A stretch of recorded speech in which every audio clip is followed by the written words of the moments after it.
Eto na mga katiktik, ang i-share ko sa inyo kung paano nga ba tanggalin ng mga ads sa inyong cellphone. Itong sample natin ay Infinix, Tecno at Itel. Applicable po itong gagawin natin sa pag-remove o pag-alis ng mga pop-ups na gaabala sa ating cellphone, no, mga katiktik.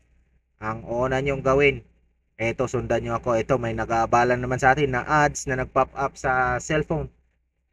So, yun nga, itong sample na to ay para sa Infinix, Tecno at Itel kasi pare-pareho lang sila niyan. Ayan o, panay pop up yung ads dyan mga katiktik. Sana sundan nyo, punta ka lang sa settings at hanapin mo yung more connection settings. Yan, punta ka sa private DNS.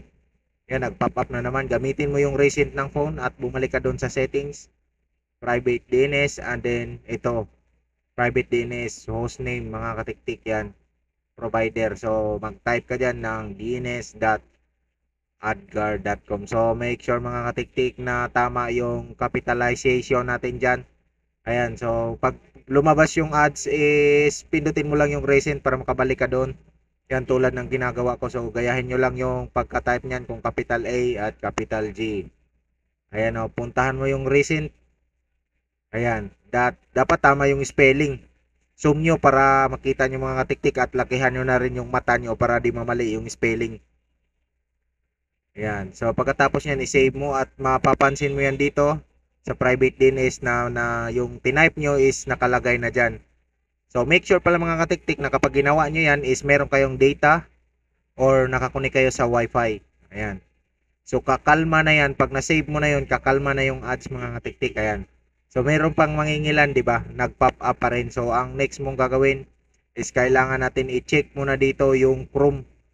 Hanapin mo yung Chrome ng iyong cellphone mga katiktik na naka-install dyan na browser. Chrome, type mo yung Chrome para ano.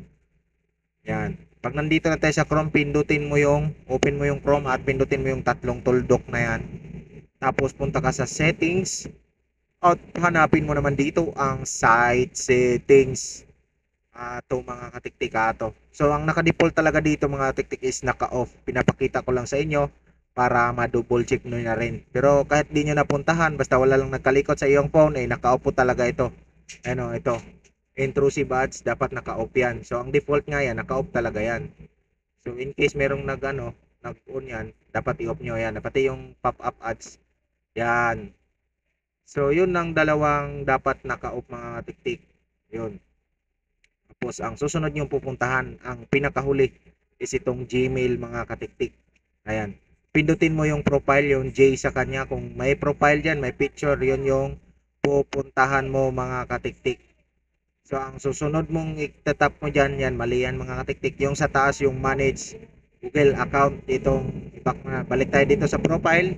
At ito yung itatap mo to, manage profile, yan mga katiktik. Google account, manage Google account. Tapos, ang pipili mo dito is slide tayo, hanapin mo yung security. Ayan, security. Yung guard ba? Guard, security guard. Security lang. Ayan, mga tiktik. Tapos, scroll down mo lang yan. Scroll down. So, napapansin nyo, parang wala nang nag-pop up na ads, no? Diba? Napansin nyo? Kanina, hindi pa tayo naka-type doon sa DNS is panay pop up. So, ito yung papasukin yung mga tiktik. Dahil naka-off pa siya yung safe browsing, kailangan nating i-on yan mga katiktik para hindi na talaga maglabas pa yung ayan o, on natin to yung enhanced safe browsing. Ayan, pag na-on na natin yan, yan is okay na po ang ating phone mga katiktik. Wala na pong lalabas dyan na mga ads. So ganun lang yung para sa Infinix, Tecno at Itel mga katiktik kasi iba po yung sa Samsung. Pero same idea lang po mga katiktik. Maraming salamat sa panood at naway natulungan kayo at kung isa ka sa natulungan, huwag mong kalimutan mag-comment dyan at syempre mag-like and subscribe sa ating video. Maraming thank you!